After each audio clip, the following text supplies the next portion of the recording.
गीता अध्याय 15 के श्लोक 16-17 में 3 प्रभु बताए हैं।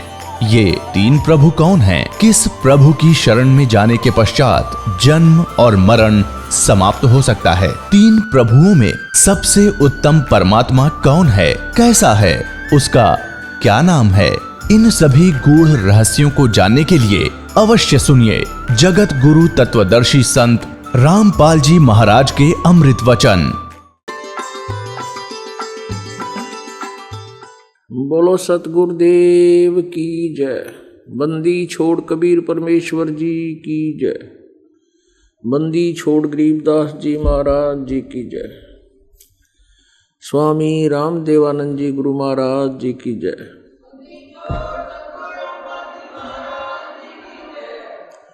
सर्व संतों की जय, सर्व भक्तों की जय, धर्मी पुरुषों की जय, श्री काशी धाम की जय, श्री छुडानी धाम की जय, श्री करौथा धाम की जय, श्री बरवाला धाम की जय। सत साहिब गरीब नमो नमो सतपुरुष को नमस्कार गुरु की नहीं। सुर नर मुनि जन साधुआ संतों सर्वदीन। सतगुरु साहेब संत सब डंडो तुम प्रणाम। आगे पीछे मध्य हुए तिनको जा कुर्बान। नराकार निर्विषम काल जाल वैभंजनम निर्लेपम निज निर्गुणम अकल अनुबेशोन्दनम सोहम सुरति समापतम सकल समाना निर्तलय। उज्ज्वल हिरंबर हरदमम बेपरवाह था है वार पार नहीं मध्यतम। गरीब जो सुमर सिद्ध होई गणनायक गलता ना करो अनुग्रह सोई पारस पद परवाना। आदि गणेश मनाऊं गणनायक देवन देवा चरण कमल लो लाऊं आदंत करूं सेवा। परम शक्ति संगीतम रिद्धि सिद्धि दाता सोई अवगत गुण अतीतम सतपुरुष निर्मोही। जगदम्बा जगदीशम मंगल रूप मुरारी तन मन अर्पों शीसम भक्ति मुक्ति भंडारी। सुर नर मुनि जन ध्यावे ब्रह्मा विष्णु महेशा शेष शेष मुख गावे पूजे आदि गणेशा। इंद्र कुबेर सरीखा वरुण धर्म राय ध्यावे समर्थ जीवन जी का मन इच्छा फल पावे। 33 कोटि आधारा ध्यावे से 88 उतरे भव जल पारा कट है यम की फांसी। 33 कोटि आधारा ध्यावे से 88 उतरे भव जल पारा कट है यम की फांसी। कर जोरूं विनती करूं दरूं चरण पर शीस। गुरु जी राम देवानंद जी महाराज ने दियो नाम बख्शीस। कोटि कोटि सिजदा करूं कोटि कोटि प्रणाम। चरण कमल में राखियो मैं बंदी जाम गुलाम। उता हूँ गुरु देव का रामपाल दास का नाम। गले प्रेम की जेवड़ी जांखें चोहा जाऊं। तो करो तो बावड़ू दूर दूर करो तो जाऊं। जो राखो त्यों ही रहूं जो देवो सो खाऊं। जय इब कै सतगुरु मिले सब दुख आँखों रोए। चरणों ऊपर शीस धरूं कहूँ जो कहनी हो। कबीर साईं मिलेंगे पूछेंगे कुशलात। आद्य अंत की सब कहूँ अपने दिल की बात है, गुरु जी तुम ना भूलियो, चाहे लाख लोग मिल जाएं, हमसे तुमको बहुत है, तुमसे हमको नहीं, तुमरे विसारे क्या बन, किसकी शरण में जाऊं, शिव बिरंस मुनि नारदा, तिनके हृदय न समाऊं, अवगुण किए तो बहुत किए, अवगुण किए तो बहुत किए, करत न मानी हारे, बावे बंदा बख्श दियो हो, बावे गर्दन उतारो, अवगुण मेरे बाप जी, बख्शो गरीब नवाज, जो मैं पूत कपूत हूँ, बहुर पिता को लाज, मैं अपराधी जन्म का, नक्सिक बड़े विकार, तुम दाता दुख भंजना, मेरी करो संभाल। परमपिता परमात्मा पूर्ण ब्रह्म, सारी सृष्टि के रचनहार कुल मालिक कबीर परमेश्वर जी की असीम कृपा से आप जी इस अमर परमेश्वर की एक कथा सुनने के लिए उपस्थित हुए।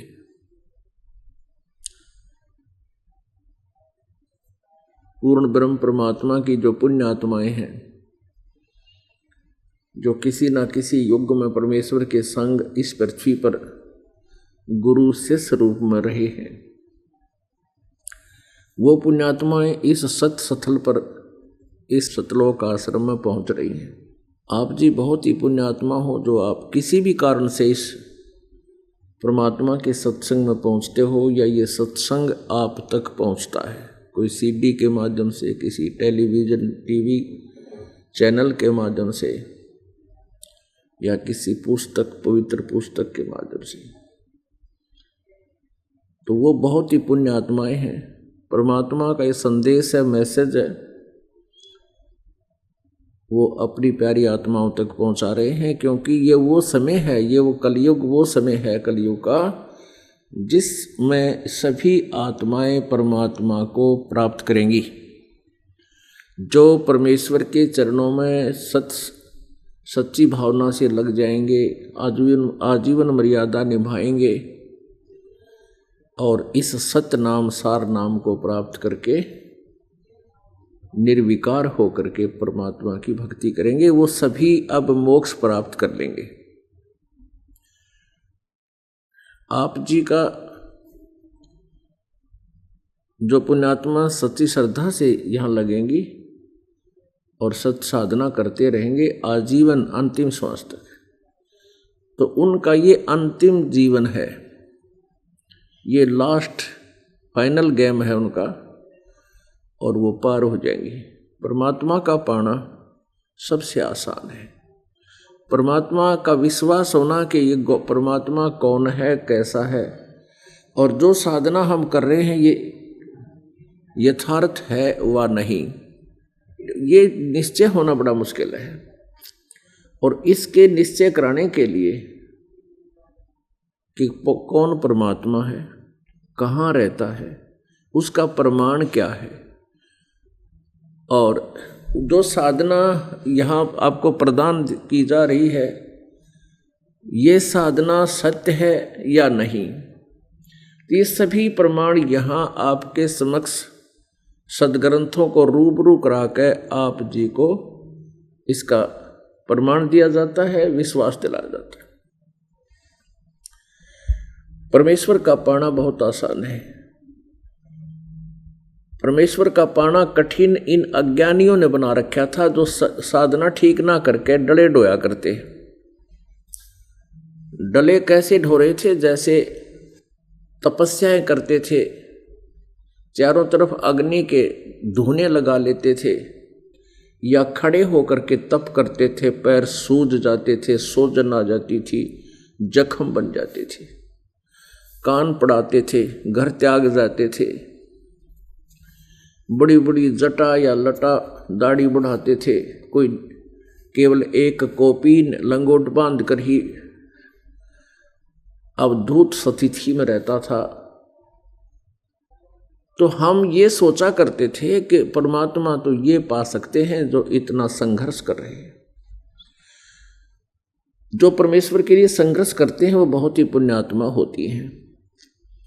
उनके हृदय में भगवान के स्थान पर कोई और वस्तु प्रिय नहीं होती, जिस कारण से वो घर भी त्याग जाते हैं, परिवार भी त्याग देते हैं। उसके लिए परमात्मा ने कहा है कि वो अच्छी आत्माएं होते हुए और संघर्ष करते हुए भी सफल नहीं हो पाती, जो शास्त्र विधि को त्याग कर मनमाना आचरण, मनमानी पूजाएं करती हैं, जो सदग्रंथों के विपरीत हैं।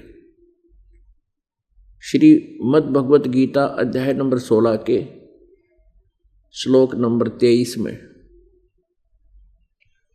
और 24 में स्पष्ट किया है कि जो शास्त्र विधि को त्याग कर मनमाना आचरण करते हैं, अर्थात मनमानी साधनाएं करते हैं, मनमाने मंत्र जाप करते हैं, उनको न तो सुख होता है, न कोई सिद्धि प्राप्त होती है और न उनकी गति होती है। तो पुण्यात्माओं, उस साधना का यूज क्या, लाभ क्या, जिससे ये तीनों चीज ना हो,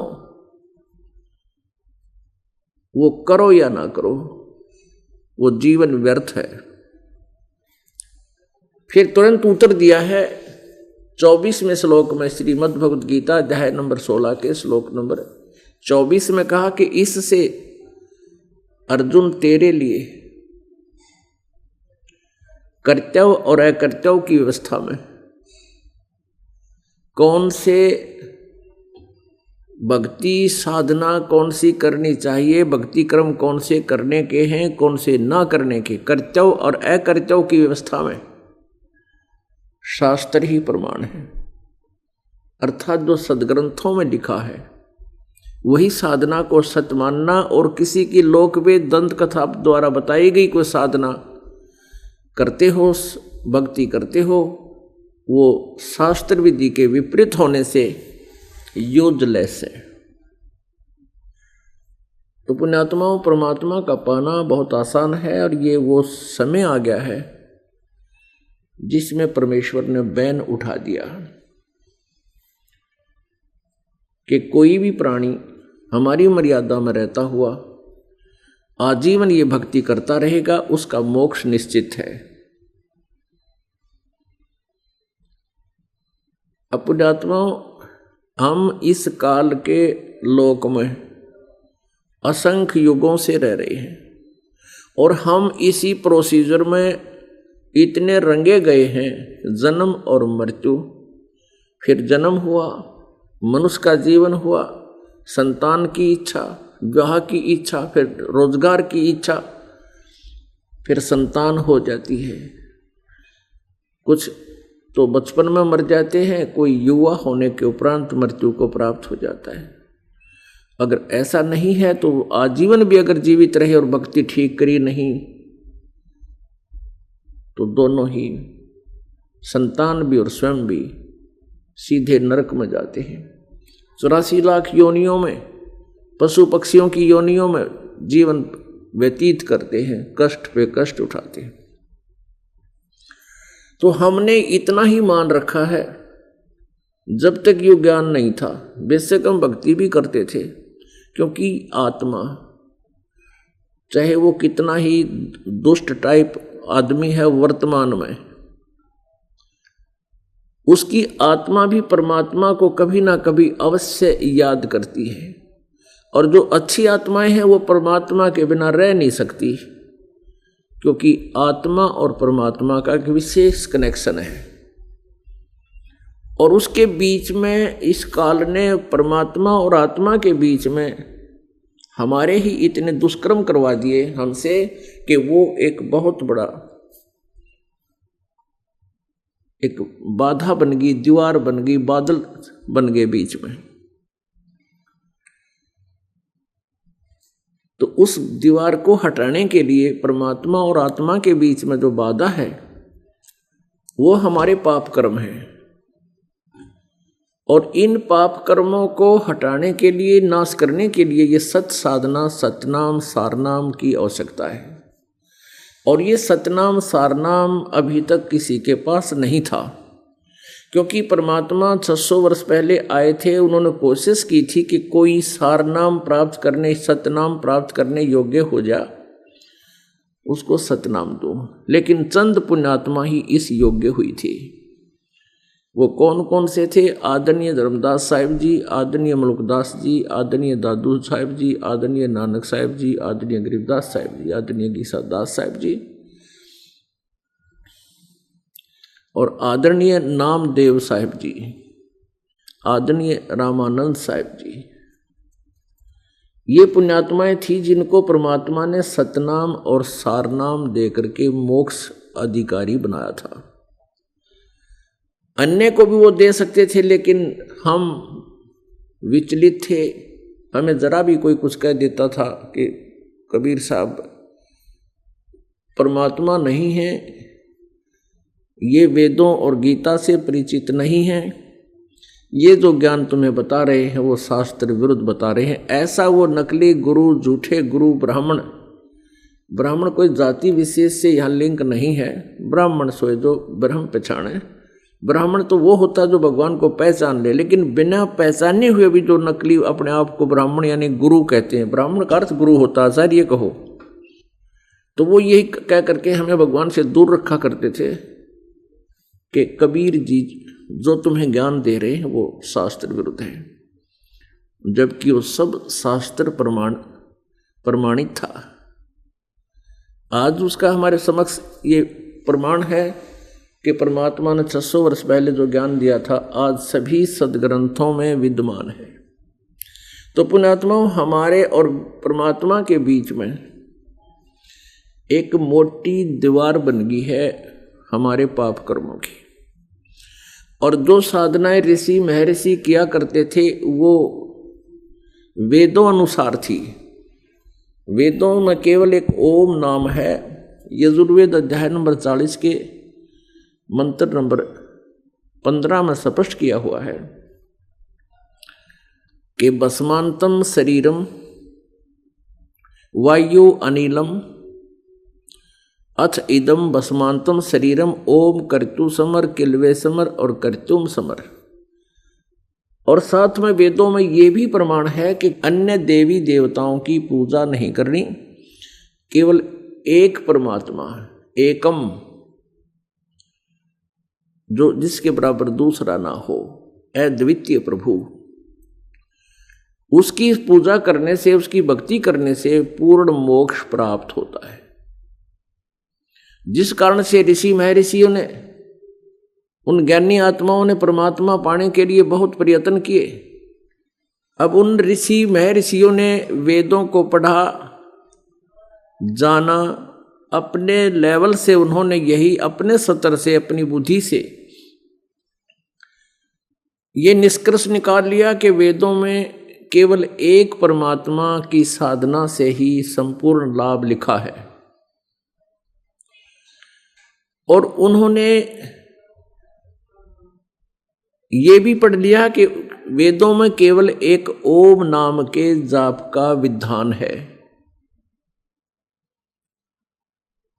अब उनको ये समझ में नहीं आया कि ये ओम नाम ब्रह्म का है और पूर्ण मोक्ष परम अक्षर ब्रह्म से होता है।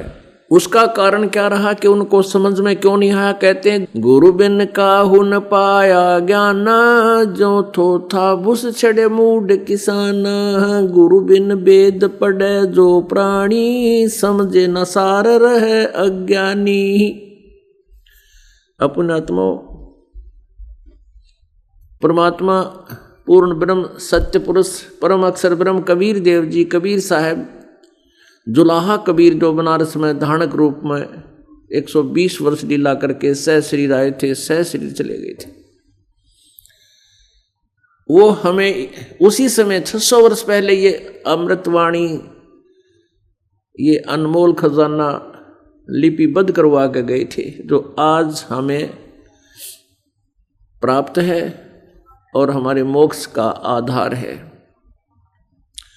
उस समय परमेश्वर ने कहा था कि ये जितने भी ऋषि महर्षि हैं, ब्रह्मा विष्णु महेश तक, और ये इनके गुरु शुक्राचार्य और बृहस्पति आदि, इन राक्षसों के भी गुरु, देवताओं के गुरु, और सभी ऋषि वशिष्ठ जी, व्यास जी, मार्कंडे जी, और जितने भी सतयुग के ऋषि हुए, ब्राह्मण हुए, ये सभी अज्ञानी थे। इनको वेदों का ज्ञान नहीं था। अपुण्यात्माओं, ये शब्द कह देना बहुत आसान है जो दास ने बोल दिया, लेकिन ये स्वीकार्य होना बड़ा कठिन है, क्योंकि हम पवित्र हिंदू धर्म में जन्म होने के कारण हम सभी इस रंग में रंगे हुए हैं। हम लोक वेद के आधार से आधारित हैं, और हमने लोक वेद में सुना है कि ब्रह्मा विष्णु महेश सर्वेश्वर थे, ये मृत्युंजय हैं, कालज्ञ हैं, इनके कोई माता पिता नहीं, ये अविनाशी हैं, और पूर्व के जितने ऋषि महर्षि हुए हम उनको बड़े विद्वान मानते हैं। उनको विद्वान मानने का और ब्रह्मा विष्णु महेश को अजर अमर अविनाशी मानने का कोई आधार हमारे पास नहीं था। निराधार कथाओं से भी हम कति निश्चिंत थे और आश्रित थे कि ऐसा ही है। अब परमेश्वर कबीर देव जी ने इस दास पर कृपा करी और वो अनमोल खजाना जो हमारे सदग्रंथों में विद्यमान है इस दास को दे दिया। अब इस पॉइंट को, इस कंसेप्ट को क्लियर करने के लिए कितने ढेर सारे प्रमाण आपके समक्ष प्रस्तुत करने पड़ेंगे कि ब्रह्मा विष्णु महेश ये भी अज्ञानी थे, इनको वेद ज्ञान नहीं था। और सतयुग के ब्राह्मण, ऋषि कहो चाहे ब्राह्मण को, अब जब ब्रह्मा को ज्ञान नहीं, विष्णु को ज्ञान नहीं और दुर्गा को ज्ञान नहीं, तो अन्य देवताओं को ज्ञान कैसे हो सकता है? वो भी अज्ञानी थे। परमेश्वर कबीर जी अपनी अमृतवाणी में बोलते हैं, सुर नर मुनि जन 33 करोड़ी, बंदे सभी निरंजन डोरी।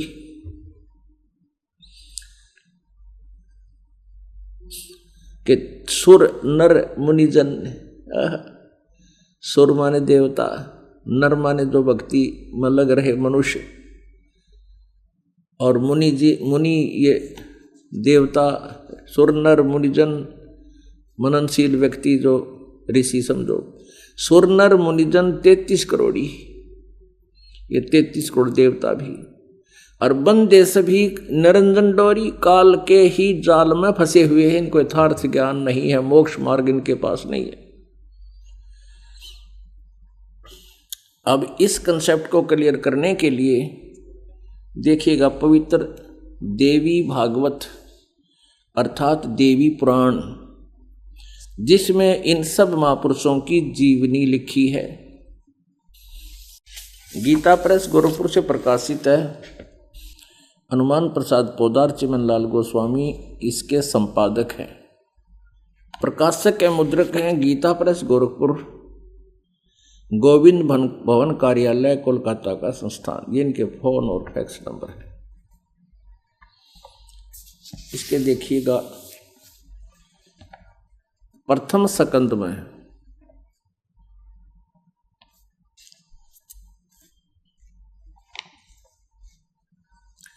28 पृष्ठ पे यहां पर नारद जी और व्यास जी का संवाद चल रहा है। नारद जी ने कहा, महाभाग व्यास जी, इस विषय में तुम जो पूछ रहे हो, तुम इस विषय में जो पूछ रहे हो, ठीक यही प्रश्न मेरे पिताजी ने भगवान श्री हरि से किया था, यानी विष्णु से किया था ब्रह्मा ने। देवादिदेव भगवान जगत के स्वामी हैं, लक्ष्मी जी उनकी सेवा में उपस्थित रहती हैं, दिव्य कौस्तमणि उनकी शोभा बढ़ाती है, वे शंख चक्र गदा लिए रहते हैं, पीताम्बर धारण करते हैं, 4 भुजाएं हैं, वक्ष स्थल पर श्री वत्स का चिन्ह चमकता रहता है। वे चराचर जगत के आश्रय दाता, जगत गुरु एवं देवताओं के भी देवता है। नारद जी बता रहा है कि मेरे पिता ब्रह्मा जी विष्णु जी से प्रश्न किया था जो आपने मुझे किया, और नारद जी बता रहा है कि ब्रह्मा जी ने बताया था वो जगत गुरु हैं, देवताओं के भी देवता हैं विष्णु जी। वे जगत प्रभु भगवान श्री, ऐसे जगत प्रभु भगवान श्री हरि महान तप कर रहे थे, उनकी समाधि लगी थी। यह देखकर मेरे पिता ब्रह्मा जी को बड़ा आश्चर्य हुआ।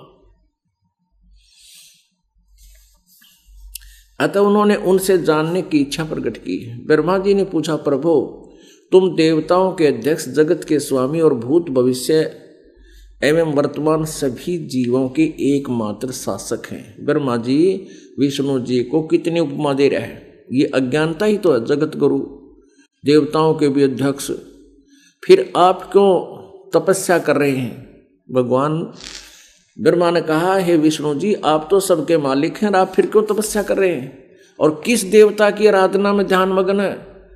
आप किस प्रभु का ध्यान लगाए हुए हो? ब्रह्मा जी ने पूछा। विष्णु जी थे, मुझे असीम आश्चर्य तो ये हो रहा कि आप देवेश्वर यानी देवताओं के ईश्वर, सबके मालिक और सारे संसार के शासक होते हुए भी समाधि लगाए बैठे हैं।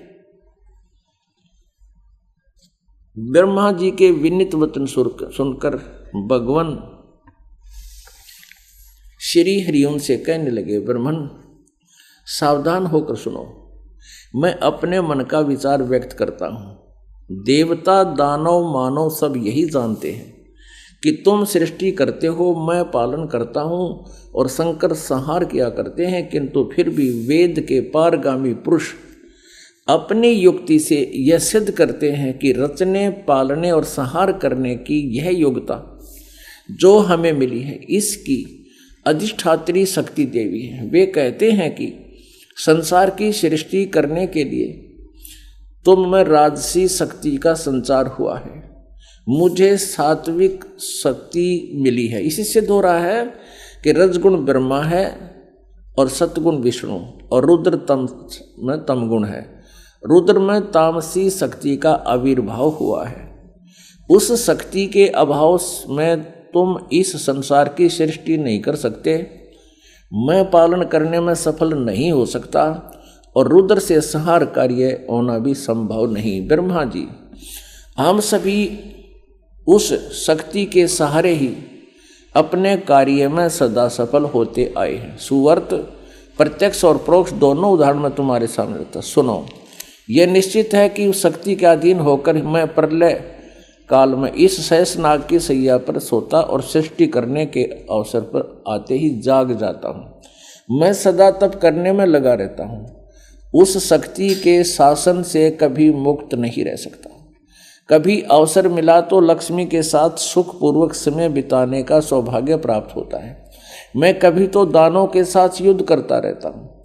अखिल जगत को भय पहुँचाने वाले दैत्यों के विकराल शरीरों को शांत करना मेरा परम कर्तव्य हो जाता है। मुझे सब प्रकार से शक्ति के अधीन होकर रहना पड़ता है। उन भगवती शक्ति का मैं निरंतर ध्यान किया करता हूँ। ब्रह्मा जी, मेरी जानकारी में इन भगवती शक्ति से बढ़कर दूसरे कोई देवता नहीं। अपुण्यात्माओं, भगवान विष्णु जी कह रहे हैं कि मैं दुर्गा से ऊपर बड़ा यानी कोई प्रभु, स्वामी, देव नहीं मानता। मेरी आध्यात्मिक जानकारी में, मेरे आध्यात्मिक ज्ञान के अनुसार दुर्गा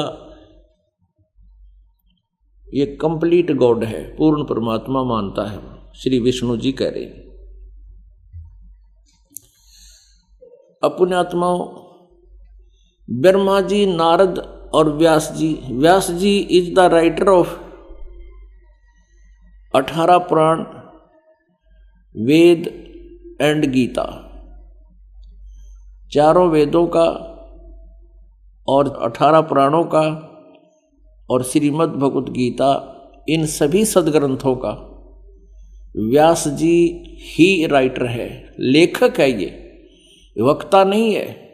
इसने जैसा भी जिससे सुना एज इट इज इसमें लिख दिया। और इन सभी का ज्ञान आपके समक्ष है कि वो विष्णु को सर्वेश्वर मान रहे हैं। और विष्णु जी क्या कह रहे हैं? विष्णु जी कह रहे हैं मैं दुर्गा से ऊपर कोई परमात्मा नहीं जानता, और वेदों में दुर्गा की पूजा का नामो निशान नहीं। वैसे तो जानकारी वेदों में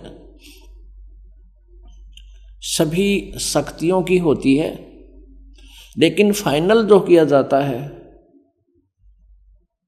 वो पूर्ण परमात्मा के ऊपर ही वेदों ने निष्कर्ष दिया है कि वो सत्य पुरुष, परम अक्षर ब्रह्म, अमर पुरुष ही पूजा के योग्य है, वही पूर्ण मोक्षदायक है, वही पाप नाशक है। उसी की पूजा से जीव को सतलोक शाश्वत स्थान प्राप्त होता है।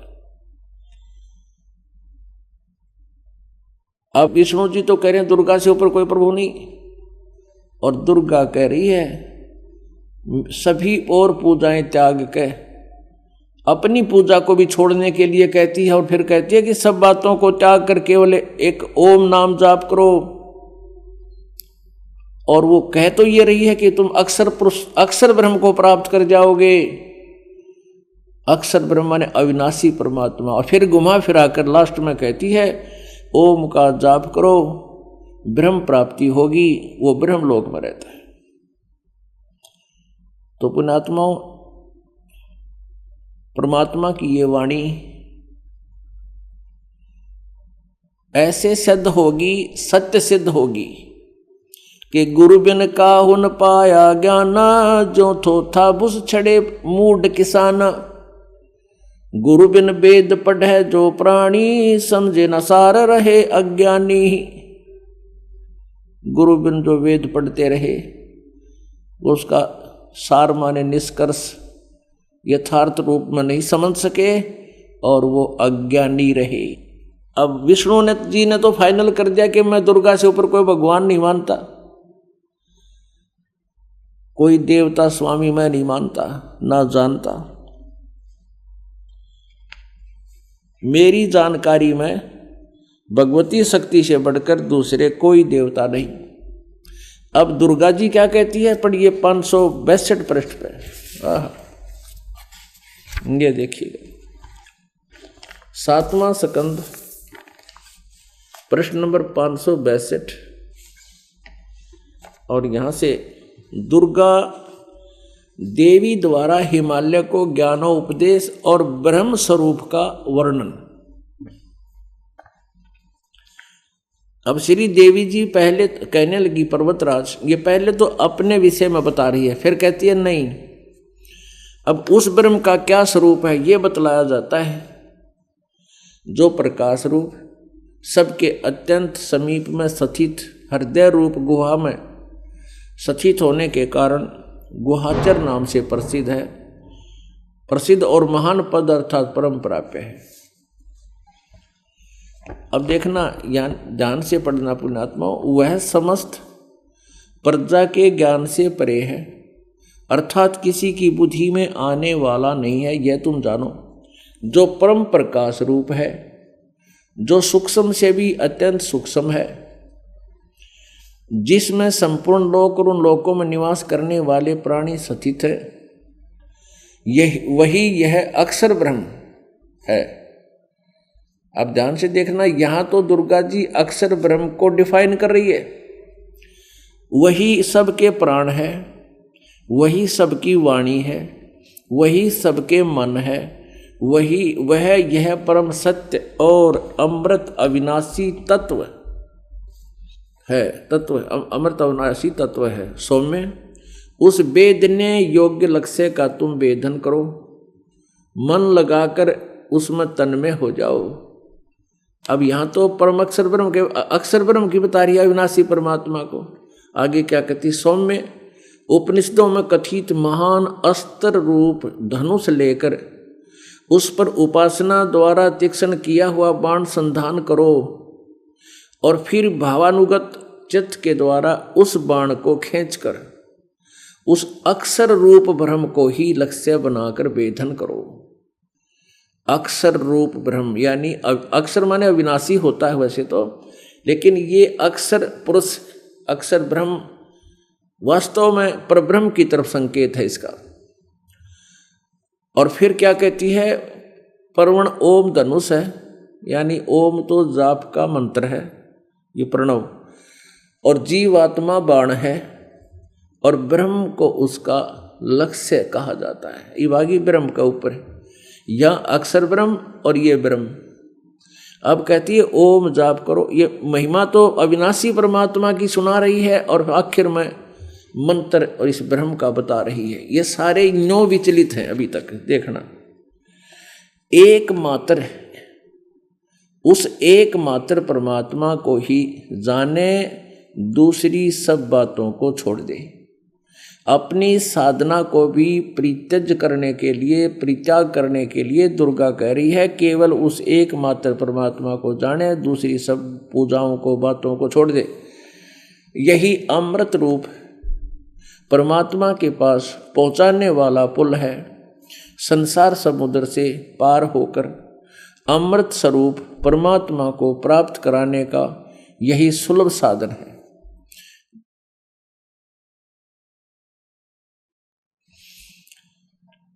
वह अंतर्यामी रूप से वर्तमान है। इस आत्मा का, अब यहां वैसे तो परमात्मा आना चाहिए था ब्रह्म, इस आत्मा का ओम के जप के साथ ध्यान करो। इससे अज्ञान अंधकार से परे, अंधकार से सर्वथा परे, और संसार समुद्र से उस पार जो ब्रह्म है, अब आगे ब्रह्म पे, उसको पा जाओगे, तुम्हारा कल्याण हो। ओम जाप कर ब्रह्म को पा जाओगे। और वो रहता कहाँ है, ये 563 पृष्ठ अब हम पढ़ रहे हैं।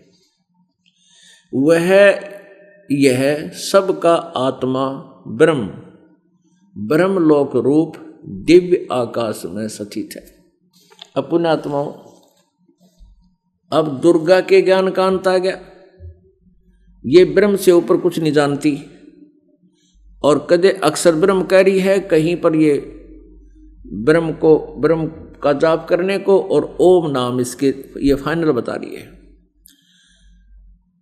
अब श्री मद् भगवत गीता अध्याय नंबर 8 के श्लोक नंबर 13 में गीता ज्ञानदाता ये ब्रह्म श्री कृष्ण जी में प्रवेश करके एक प्रेतवत बोल रहा है। ये क्या कह रहा है कि ओम इति एकाक्षरम ब्रह्म व्यवहारन माम अनुसमरण ये प्रयाति तजन देहम सयाति परमाम गतिम। माम ब्रह्म, मुझ ब्रह्म का, ओम इति एकाक्षरम, केवल यह एक ओम अक्षर है, उच्चारण करके सुमन करता हुआ ये प्रयाति तजन देहम, जो शरीर छोड़कर जाता है, सयाति परमाम गतिम, वो परम गति को प्राप्त होता है। जो ओम के जाप से जो फाइनल लाभ होना है उसको प्राप्त हो जाओगे, वो परम गति। और गीता ज्ञानदाता 7वें अध्याय के 18वें श्लोक में ये स्पष्ट करता है कि ये ज्ञानी आत्मा, ज्ञानी आत्मा कौन, जिन्होंने ये जान लिया कि मनुष्य जीवन परमात्मा पाने के लिए ही मिला, इसका और कोई यूज नहीं। और उन्होंने ये भी समझा कि एक परमात्मा है, पूर्ण उस सर्वशक्तिमान परमेश्वर की साधना से ही मोक्ष होगा, अन्य देवी देवताओं की पूजा से जीव मुक्त नहीं हो सकता। तो उन्होंने सब निष्कर्ष निकाल लिया, और अंत में उनको पूर्ण गुरु मिले नहीं, जिस कारण से उन्होंने अपने आप निष्कर्ष निकाल कर ओम नाम के जाप को परम अक्षर ब्रह्म का मान के और आजीवन हठ योग सब कुछ किया, लेकिन उनका मोक्ष नहीं हुआ, अन्य सिद्धियां आ गई, उसका और लाभ हो गया। तो जिस कारण से गीता ज्ञान दाता 7वें अध्याय के 18वें श्लोक में कहता है कि ये ज्ञानी आत्मा है तो उद्धार यानी अच्छी आत्मा है। लेकिन ये मेरे वाली यानी ब्रह्म तक ही साधना करते रहे, ब्रह्म से मिलने वाला जो परम गति है ओम नाम के जाप से, वो क्या है? अभी आपने देवी भागवत में पढ़ लिया कि वो ब्रह्म लोक में चला जाता है। और गीता जी अध्याय नंबर 8 के श्लोक नंबर 16 में कहा कि ब्रह्म लोक में गए हुए प्राणी भी फिर जन्म मृत्यु में आते, वो पूर्ण मोक्ष प्राप्त नहीं करते। तो गीता ज्ञानदाता 7वें अध्याय के 18वें श्लोक में कहता है कि ये ज्ञानी आत्मा है तो उद्धार है, नेक आत्मा है, लेकिन ये मेरे वाली घटिया गति में ही आश्रित रहे।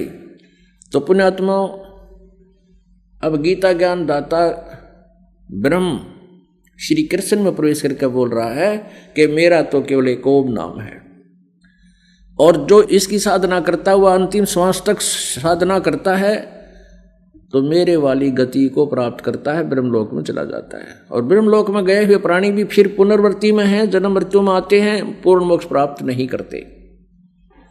गीता जी अध्याय नंबर 8 के श्लोक नंबर 16 में। गीता ज्ञानदाता अध्याय नंबर 2 के श्लोक नंबर 5, 9 और 12 में, और गीता अध्याय नंबर 10 के श्लोक नंबर 2 में है। ये स्पष्ट करता है कि अर्जुन, मेरे भी जन्म मृत्यु होते हैं और तेरे भी होते हैं, तू जानता नहीं, मुझे पता है। इतना अंतर, यानी मैं भी नासवान हूं। इसको सर्वब्रह्म भी कहते हैं, इसको सर्वपुरुष भी कहते हैं। सर्वपुरुष, सर्वमन, नासवान। गीता जी अध्याय नंबर 15 के श्लोक नंबर 16 और 17 में इन तीन प्रभुओं का विशेष व्याख्यान है। भिन्न भिन्न क्लियर है, बिल्कुल स्पष्ट किया है। एक सर्वपुरुष, इसको सर्वब्रह्म कहो चाहे सर्वपुरुष कहो, अक्षर ब्रह्म कहो चाहे अक्षर पुरुष कहो, या परब्रह्म कहो। ये तो 16वें श्लोक में 15वें अध्याय के में स्पष्ट कर दिए कि दो प्रभु हैं, एक सर्वपुरुष एक अक्षर पुरुष। सर्वपुरुष ये ब्रह्म है, अक्षर पुरुष ये परब्रह्म है। अक्षर पुरुष का अर्थ है कि जैसे इस ब्रह्म की तुलना में ये काफी स्थायी है, लेकिन इसका भी नाश है। इसलिए गीता जी अध्याय नंबर 15 के श्लोक नंबर 17 में स्पष्ट किया कि उत्तम पुरुष तु अन्य परमात्मा इति उदाहरत है। यह लोक त्रयमाविश्य विवर्ती अवैश्वर है। वो श्रेष्ठ परमात्मा वास्तविक प्रभु तो इन दोनों से, सर्वपुरुष यानी ब्रह्म से और अक्षर पुरुष यानी परब्रह्म से भी कोई और है, और ये दोनों नाशवान हैं। इनके अंतर्गत जितने प्राणी हैं वो भी नाशवान हैं, जीवात्मा किसी की नहीं मरती। तो फिर बताया कि उत्तम पुरुष तो इनसे भी न्यारा है, और वही परमात्मा कहा जाता है जो तीनों लोकों में प्रवेश करके सबका धारण पोषण करता है, वो अविनाशी प्रभु है। अब गीता जी अध्याय नंबर 8 के श्लोक नंबर 1 में अर्जुन ने पूछा कि प्रभु, आप जी ने जो 7वें अध्याय के 29वें श्लोक में जिस तत्व ब्रह्म के बारे में जानकारी दी है कि उस तत्व ब्रह्म को जानकर, सारे अध्यात्म ज्ञान को समझकर, सभी कर्मों से परिचित होकर के प्राणी फिर कभी और किसी वस्तु की डिमांड ना करके केवल जरा और मरण के छुटकारे के लिए प्रयत्न करता है। तो किम तत्ब्रह्म 8वें अध्याय के प्रथम मंत्र में गीता जी में अर्जुन ने पूछा गीता ज्ञानदाता से। गीता ज्ञानदाता ने 8वें अध्याय के 3रे मंत्र में स्पष्ट कर दिया कि वो परम अक्षर ब्रह्म है। गीता जी अध्याय नंबर 8 के श्लोक नंबर 5 और 7 में गीता ज्ञानदाता कहता है कि मेरा नाम जाप कर, जो 8वें अध्याय के 13वें श्लोक में बताया है कि ओम नाम है मेरा बस। तो कहते हैं मेरा स्मरण कर और युद्ध भी कर और चिंता ना कर तो मुझे प्राप्त होगा। और 8वें अध्याय के 8, 9, 10 3 श्लोकों में विशेष व्याख्या की है कि जो उस परम अक्षर ब्रह्म की पूजा करता है, साधना करता है, वो उस परम अक्षर ब्रह्म को प्राप्त होता है। उसकी साधना के विषय में बताया है कि गीता जी अध्याय नंबर 4 के श्लोक नंबर 34 में कहा है कि जो वो ज्ञान जो परम अक्षर ब्रह्म के वाणी में लिखा हुआ है, जो तत्व ज्ञान है, जिसके विषय में 4थे अध्याय के 32वें श्लोक में कहा है, उस तत्व ज्ञान को तू तत्वदर्शी संतों के पास जाकर समझ। वो उनको दंडवत प्रणाम करने से, कपट छोड़कर उनकी सेवा करने से प्रसन्न करने से वो तत्वदर्शी संत उस परमात्म तत्व की जानकारी देंगे, यानी परमात्मा परम अक्षर ब्रह्म के विषय में बताएंगे। वो गीता ज्ञानदाता कहता मैं परिचित नहीं उस पूर्ण परमात्मा के ज्ञान से और उसकी भक्ति से। फिर गीता जी अध्याय नंबर 17 के श्लोक नंबर 23 में कहा कि ओम तत्सत इति निर्देश ब्रह्मण त्रिविध समृत। ओम तत्सत, ब्रह्मण माने उस सच्चिदानंद घन ब्रह्म, उस दिव्य परम पुरुष की प्राप्ति का, उस पूर्ण परमात्मा को पाने का इस ओम तत्सत ये 3 मंत्र का जाप है। ओम तो ब्रह्म का, तत् और सत्य सांकेतिक है। तत् ये उस परब्रह्म कहो, अक्षर ब्रह्म कहो, उस अक्षर पुरुष का, सांकेतिक है, गुप्त है, ये दास बताएगा। और जो सत्य है ये परम अक्षर ब्रह्म का मंत्र है। इन तीनों मंत्रों के जाप करने की एक विशेष विधि है।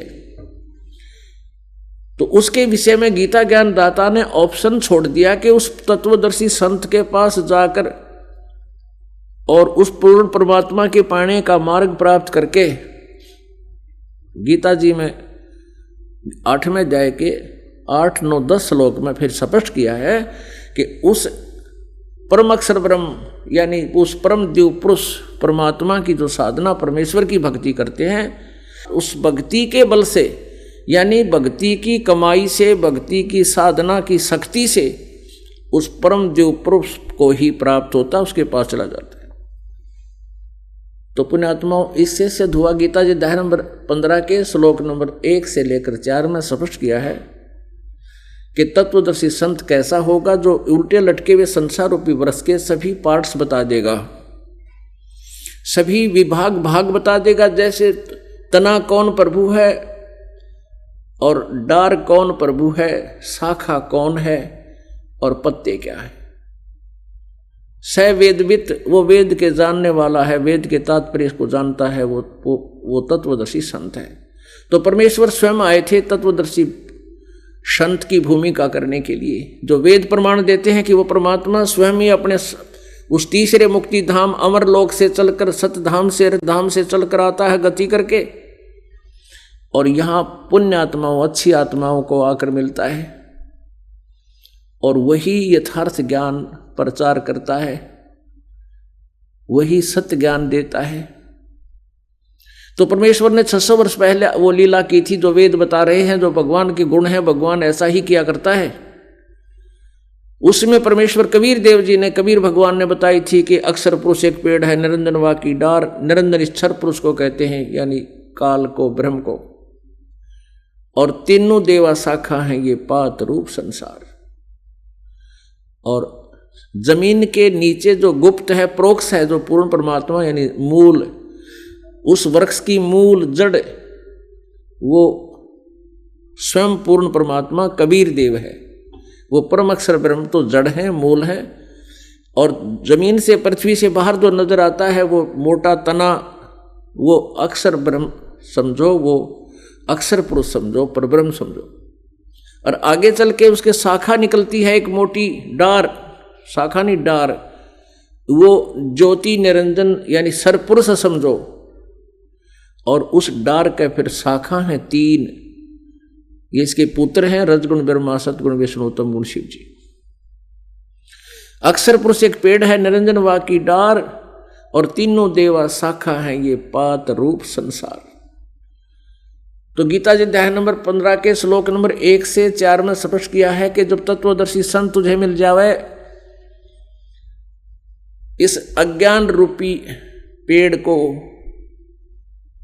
और तत्व ज्ञान रूपी शस्त्र से काटकर, उसके पश्चात यानी इस तत्व ज्ञान को समझने के पश्चात परमेश्वर के उस परम पद की खोज करनी चाहिए, जहां जाने के बाद फिर लौटकर संसार में नहीं आते, फिर संसार में लौटकर कभी नहीं आते, यानी पूर्ण मोक्ष प्राप्त करते हैं, उनका फिर जन्म मृत्यु नहीं होता। और उसी परमेश्वर ने सारे ब्रह्मांडों की रचना की है, संसार रूपी वृक्ष की कंस्ट्रक्शन उसी ने की है, उसी ने बनाया है, और वही पूजा के योग्य है। उसकी पूजा करनी चाहिए। गीता जी अध्याय नंबर 18 के श्लोक नंबर 62 में कहा कि अर्जुन तू सर्वभाव से उस परमेश्वर की शरण में जा, परम अक्षर ब्रह्म की शरण में जा, जिसकी कृपा से तू सनातन परम धाम को और परम शांति को प्राप्त होगा।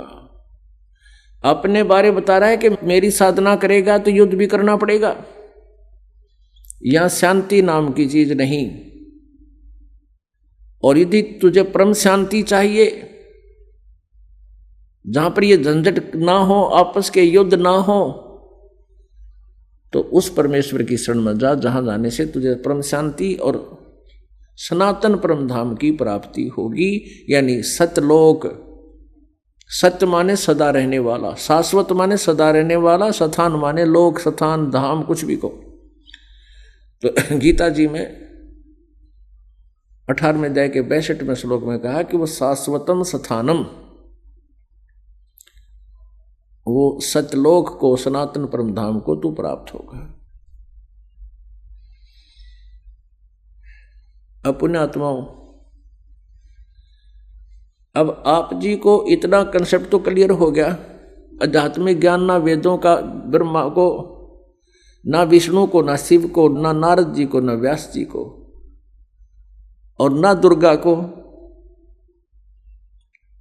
और ना ब्रह्म को। उसने ऑप्शन छोड़ दिया ब्रह्म ने गीता जी अध्याय नंबर 4 के श्लोक नंबर 34 में कि उस तत्व ज्ञान को जो सच्चिदानंद घन ब्रह्म की वाणी में लिखा हुआ 4थे अध्याय के 32वें श्लोक में गीता जी में, उसको तू तत्वदर्शी संतों के पास जाकर समझ, मुझे उसका ज्ञान नहीं। इति सिद्धम, अगर उसको ज्ञान होता लिख देता 4 लाइन और इस गीता जी में बोल देता 4 श्लोक, और उसको ज्ञान नहीं, ये अधिकारी भी नहीं और इसको ज्ञान भी नहीं। अब थोड़ा सा प्रकाश करते हैं सतयुग के ब्राह्मणों का। ब्राह्मण कहो, ऋषि कहो, नारद जी भी ब्राह्मण, ऋषि जी भी कहलाते हैं, व्यास जी ब्राह्मण को ऋषि भी कहते हैं, वशिष्ठ जी भी ऋषि और ब्राह्मण, ब्राह्मण कहो चाहे ऋषि कहो, एक ही बात। अब ये सतयुग के ब्राह्मण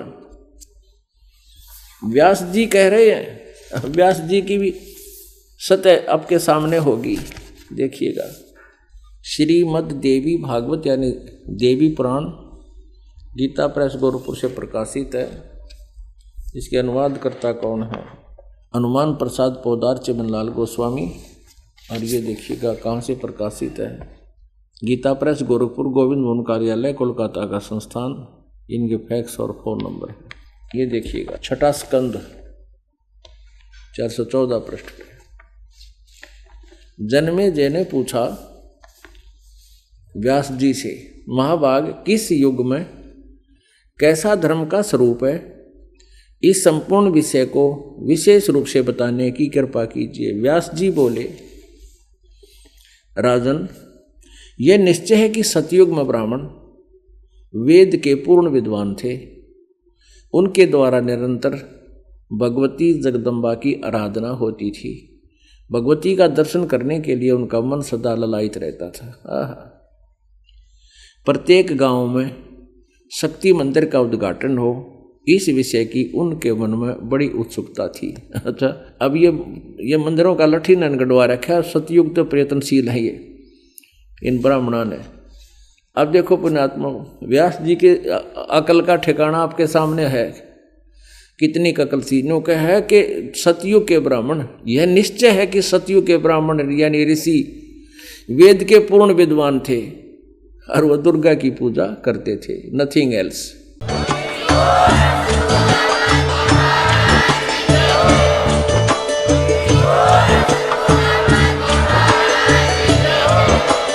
आप सुन रहे थे जगत गुरु तत्वदर्शी संत रामपाल जी महाराज जी के मंगल प्रवचन। अधिक जानकारी के लिए विजिट कीजिए हमारी वेबसाइट www.jagatgururampalji.org। संत रामपाल जी महाराज जी के शुभ आशीर्वाद से पूरे विश्व भर में 500 से भी ज्यादा नाम दीक्षा केंद्र हैं, जिन पर संत रामपाल जी महाराज जी द्वारा ऑनलाइन निःशुल्क नाम दीक्षा दी जा रही है। अपने नजदीकी नाम दीक्षा केंद्र का पता करने के लिए संपर्क करें 8222880541।